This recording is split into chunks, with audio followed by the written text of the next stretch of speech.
हज़रत मालिक बिन दिनार फरमाते मैंने 60 हज किए। एक हज के मौके पर मैंने बड़ा रश देखा, लाखों का इज्तिमा हुआ। मेरी बातों की समझ तो आ रही है ना आप दोस्तों? जो नहीं बोल रहे उन्हें भी आ रही है ना? अल्लाह जज़ा दे। कहते हैं लाखों का मजमा था तो मेरे दिल में ख्याल आया, मैंने कहा अल्लाह इतने लोग आए हैं, इनका हज कबूल भी हुआ है कि नहीं? फरमाते मैं सोच रहा था तो रात को ना ख्वाब में मैंने किसी कहने वाले को कहते हुए सुना कि सब का कबूल हो गया है। बल्ख का रहने वाला मोहम्मद बिन हारून बल्खी है, उसका हज कबूल नहीं।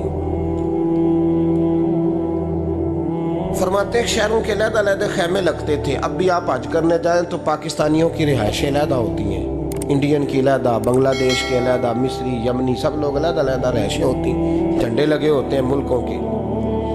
कहते मैंने सवेरे उठ के ढूंढना शुरू कर दिया, ढूंढता हूँ वो बंदा मिले। कहते जहाँ बल्ख शहर के लोग रहते थे वहाँ चला गया तो मैंने लोगों से पूछा तुम में मोहम्मद बिन हारून बल्खी कौन है? लोग कहने लगे वो तो बड़ा नेक आदमी है, परहेजगार है, बड़े भोले भाले, बड़े अल्लाह वाले, रियाज आपको बस हम ही जानते हैं, वो तो बड़ा नेक है, परहेजगार आदमी। तो मैंने कहा अच्छा कहाँ है? उन्होंने कहा पहाड़ के पीछे उसने खैमा लगाया हुआ है, सारी रात इबादत करता है, सारा दिन रोजा रखता है, कायमुल लैल है, साइमुद दहर है। क्या बात? फरमाते मैं उन लोगों की बात सुन के हैरान हो गया कि मुझे क्या बताया गया, ये क्या कह रहे हैं? फरमाते मैं पहाड़ के पीछे गया। हज़रत मालिक बिन दिनार अलैहिर्रहमा फरमाते हैं जब मैं वहां पहुंचा तो मैंने उस शख्स को मुसल्ले पे बैठे देखा। कसरत इबादत के आसार उसके वजूद पर नजर आ रहे थे, सीधा बाजू उसका कटा हुआ था। फरमाते 2 रकते मुकम्मल करके ना मैंने उससे अस्सलामु अलैकुम कहा तो मुझे कहने लगा वालेकुम सलाम, आप मालिक बिन दिनार हैं? मैंने कहा बड़ी इसकी फिरासत है। फरमाते फिर उसने ठंडी सांस ली, कहने लगा आपको ख्वाब आई होगी कि मेरा हज कबूल नहीं हुआ। फरमाते मुझ पर और बिजली गिरी कि क्या कह रहा? फरमाते मैंने कहा यार लोग भी तेरी तारीफ कर रहे हैं और तेरी बसीरत भी बड़ी है, तो ये माजरा क्या है? कहने लगा आप ना पूछें। ये कह के उसने रोना शुरू किया, देर तक रोता रहा। मैंने कहा नहीं यार तू बता। कहने लगा नहीं आप ना पूछें, आप नाराज हो गए। मैंने कहा मैं नहीं होता, तू बोल ना।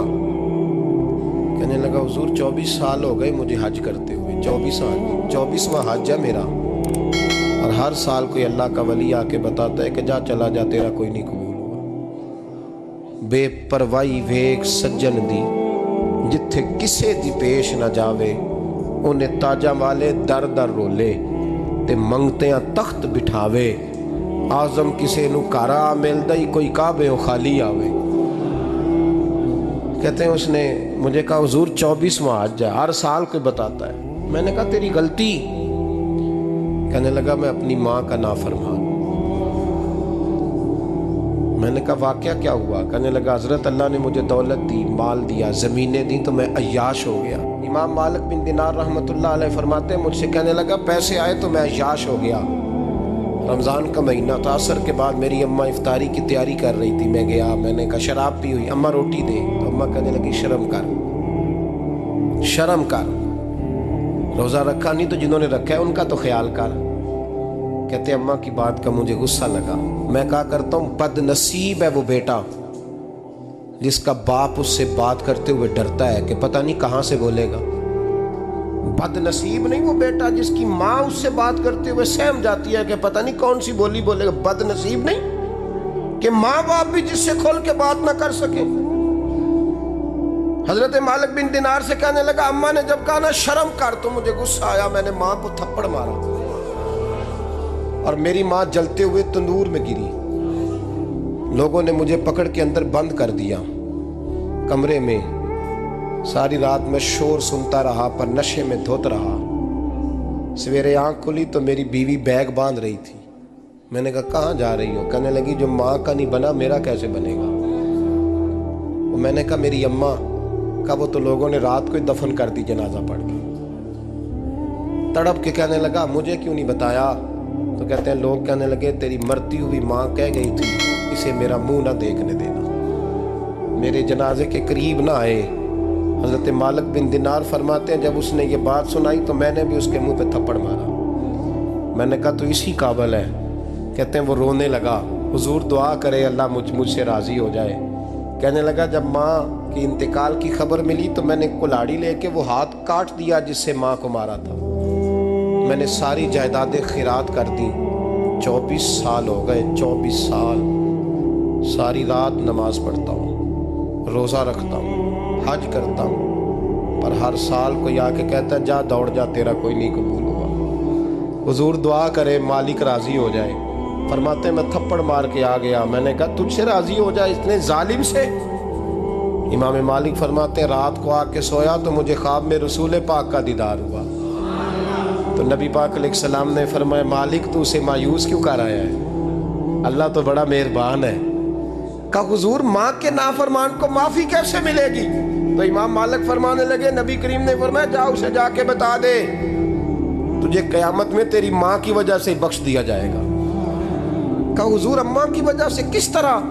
تو محبوب فرمانے لگے اس کی ماں قیامت میں اس کے خلاف مقدمہ دائر کرے گی رب کریم کی عدالت میں، اے اللہ میں نے 9 ماہ پیٹ میں رکھا، درد سہ کے اسے جنا، جگر کا خون پلا کے پالا اور اسی نے مجھے قتل کیا۔ رب کریم اس کی ماں کا مقدمہ سن کے کہے گا اٹھاؤ اس کو دوزخ میں پھینکو، اس نے ماں جلائی تھی اسے بھی جلاؤ۔